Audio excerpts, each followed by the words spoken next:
Dr. John Hamilton was the definition of a local success story, a highly respected, wealthy OB/GYN in Oklahoma City who spent his days delivering babies and showering his wife, Susan, with luxury cars and lavish vacations. To their friends, they were the ultimate power couple, deeply in love and completely untouchable. But on Valentine's Day in 2001, that flawless public image collided with an unbelievably horrific reality. Inside their mansion in a prestigious, quiet neighborhood, Susan was found dead on her bathroom floor. She hadn't just been killed, she had been subjected to a level of raw, catastrophic violence that stunned even veteran homicide detectives. There was no forced entry, no missing jewelry, and no obvious suspect. Just a brutal, highly personal execution sitting right in the middle of a perfect life.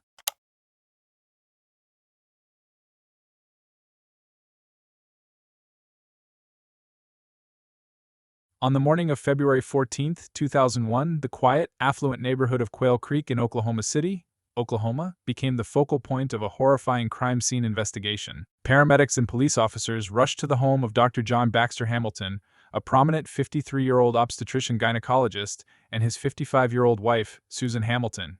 Inside the master bathroom, responders were confronted with a scene of immense violence. Susan was lying naked on the floor in a massive pool of blood. She had been brutally strangled with two neckties belonging to her husband and had suffered catastrophic head injuries, which left her skull fractured and brain matter exposed. Dr. Hamilton was present at the scene, visibly distraught, and claimed he had discovered his wife in this condition after returning home between medical procedures. He told the initial responders that he had immediately called emergency services and desperately attempted cardiopulmonary resuscitation, which is a life-saving technique involving chest compressions and mouth-to-mouth breathing, commonly known as CPR. As patrol officers secured the home, detectives immediately began an exhaustive physical assessment of the crime scene to determine how an attacker could have entered the residence. They searched every window and door but found absolutely no signs of forced entry. Nothing of value had been stolen from the luxury home, and there were no anomalous, bloody footprints leading away from the bathroom or out of the house. The localized and extraordinarily violent nature of the attack indicated to experienced investigators that this was not a random burglary gone wrong. Instead, it bore all the hallmarks of a deeply personal, targeted execution. Law enforcement initially had to consider whether outside political or social groups could be responsible for the murder. Dr. Hamilton was well known in the community not just for delivering babies but also for performing abortions at local clinics, an operation that Susan helped manage part-time. Because of this medical practice, the Hamiltons had been the targets of severe anti-abortion protests for years. Investigators learned that just a week prior to the murder, Dr. Hamilton had received a highly disturbing wanted-style poster featuring his photograph labeled "Dead or Alive." The family routinely received threatening phone calls, and an attempted arson had occurred at one of his clinics just 2 days before Valentine's Day. While these extreme outside threats initially seemed like a highly credible lead, the physical details inside the house quickly forced investigators to look closer at the timeline of the home's occupants. Dr. Hamilton provided a detailed alibi for his morning, which detectives set out to verify minute by minute using hospital records, security logs, and witness statements. He explained that he had left the house early for a scheduled 7 a.m. surgery at an outpatient facility, finished there around 8 a.m., and then chatted with a colleague until roughly 8:30 a.m. He claimed he drove home briefly to drop off his vehicle, planning to go straight to his next major surgical procedure scheduled for 9 a.m. at a local hospital. According to his initial timeline, he was only home for a few moments before heading to the second hospital, where he arrived, prepped, and performed surgery. He stated that he returned home for good at around 10:30 a.m., which is when he entered the bathroom and discovered Susan's body. However, when investigators began interviewing the medical staff at the second hospital, a critical gap in the doctor's timeline emerged. Although his second surgery was strictly scheduled for 9 a.m., hospital logs and staff testimonies revealed that Dr. Hamilton did not actually begin the procedure until 9:40 a.m. The surgical team had already placed the patient under anesthesia and were forced to call Dr. Hamilton to ask where he was, as he was severely late. This careless delay expanded the doctor's unaccounted window of time by nearly an hour. Detectives realized that he had been at the house during the exact period Susan was getting ready for her day. Susan had a 9:30 a.m. meeting that morning, and her wet hair and lack of clothing indicated she was attacked while preparing for it, directly inside the time frame of her husband's unexplained delay.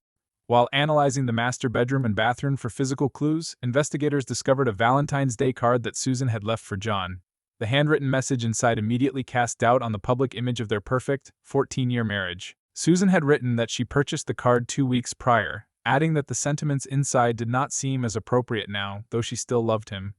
To understand the friction hinted at in the card, detectives interviewed a close neighbor and confidante of Susan. The neighbor revealed that just days earlier, Susan had confessed her deep suspicions that John was having an extramarital affair.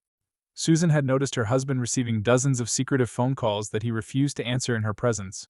After investigating his cellular phone records, Susan discovered more than 100 calls exchanged between the doctor and a woman who worked as a dancer at a local adult entertainment club. When confronted, Dr. Hamilton claimed he was merely offering psychological and financial support to a troubled, suicidal woman, denying any physical relationship. The discovery of this intense marital conflict gave investigators a potential motive: an impending, highly expensive divorce that threatened the doctor's wealth and social standing. As suspicion shifted heavily toward Dr. Hamilton, investigators reviewed the initial observations made by the first emergency responders on the scene.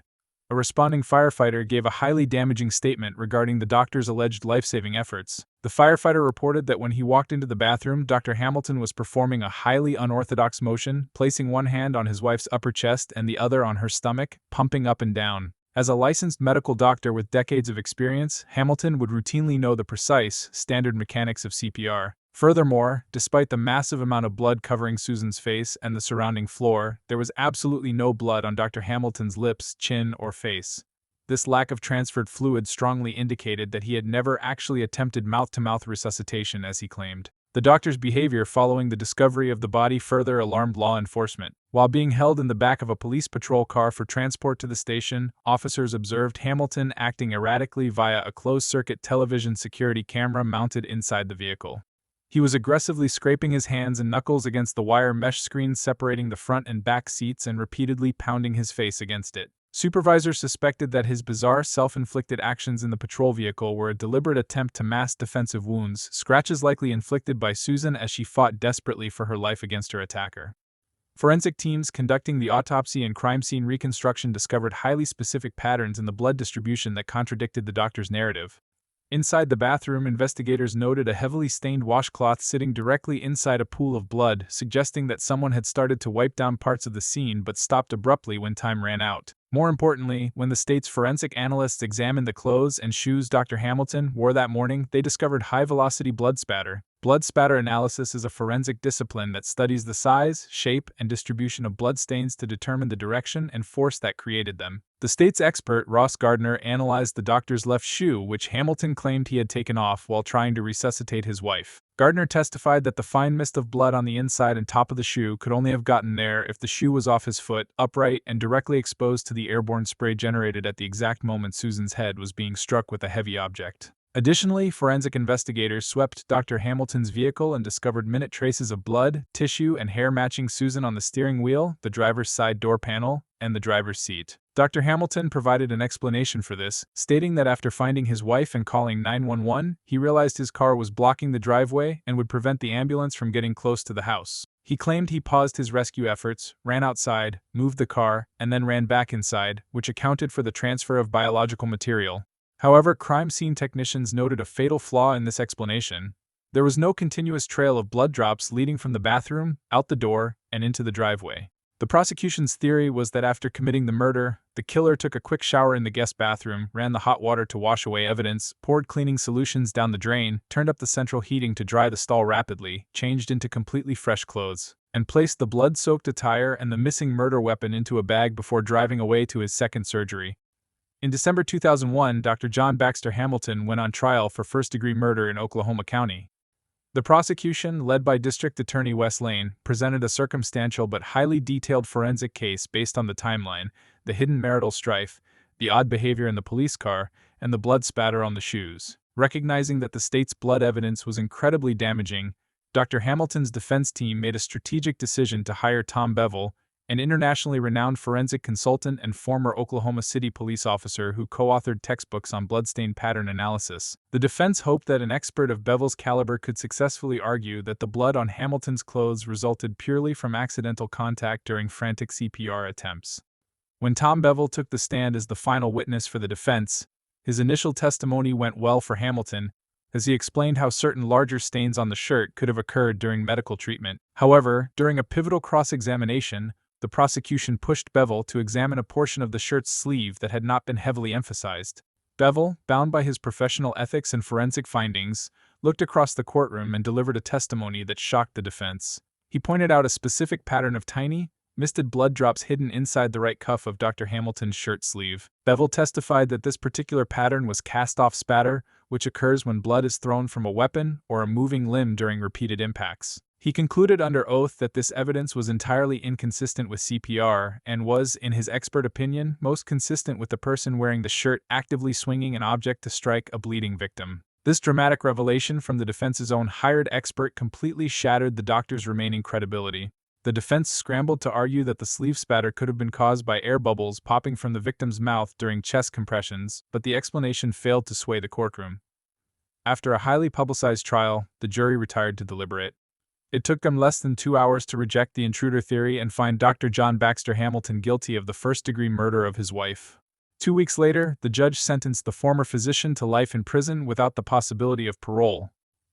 Hamilton filed multiple appeals over the subsequent years, arguing that his defense counsel had provided ineffective assistance by exposing him to Bevel's devastating testimony, but state and federal appellate courts repeatedly upheld the conviction, ruling that Bevel's analysis was scientifically sound. Dr. Hamilton spent the remainder of his life behind bars in a maximum security state correctional facility, where he eventually passed away in prison custody in October 2021, leaving behind a case remembered as one of the most infamous forensic turnarounds in legal history. Thank you so much for hanging out and watching this through to the end. If you want to help me out with the algorithm, just dropping a quick comment, hitting that like button, or sharing the post makes a massive difference for a channel like mine. And if you haven't subscribed yet, definitely hit that button so you don't miss the next case. I also want to be completely transparent with you guys. Because of the country I live in, YouTube doesn't allow me to earn any ad revenue from these videos. Right now, the only way I can actually make a living and keep funding the research for these deep dives is through your direct support. If you got some value out of this story and want to help me keep going, there's a link below to buy me a coffee. Truly, every single bit helps more than you know. Appreciate you all, and I'll see you in the next one.